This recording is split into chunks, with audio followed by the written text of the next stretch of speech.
All right, good evening, everyone. I am Jeff Russo here on the election 2025 night. We're going to keep you updated throughout the entire evening here tonight for the race for Buffalo mayor. So much going on this evening, so many races that we're covering for you tonight.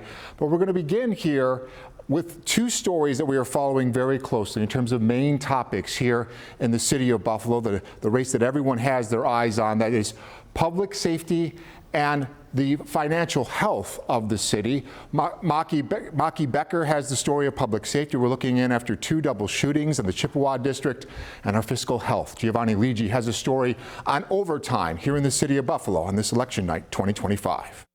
In a new report soon to be released, the city comptroller's office shows hundreds of Buffalo employees took home thousands in overtime pay.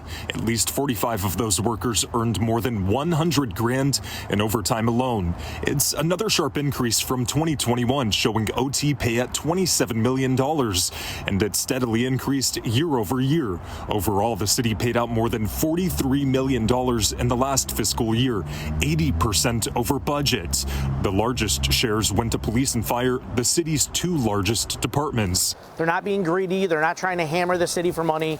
They're being forced to work. They would prefer a work-life balance that would be more appropriate to a regular shift. Buffalo Police Union President John Davidson tells me much of the overtime stems from staffing shortages, and that with the union's healthcare contract set to expire soon, dozens of senior officers could choose to retire. Crime is going down.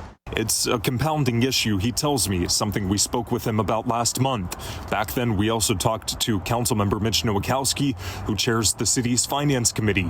He now says the next administration needs to make a police contract a priority. So we need to be adequately staffed, have our manpower up to full capacity, and then address this in the labor contract with the officers, where overtime doesn't become so excessive, where to the point it's putting in the city in a deeper financial hole. City officials tell me some of these overtime costs can be covered by state-issued grants, however, not the full amount. They also say in the current fiscal year, overtime is trending downward.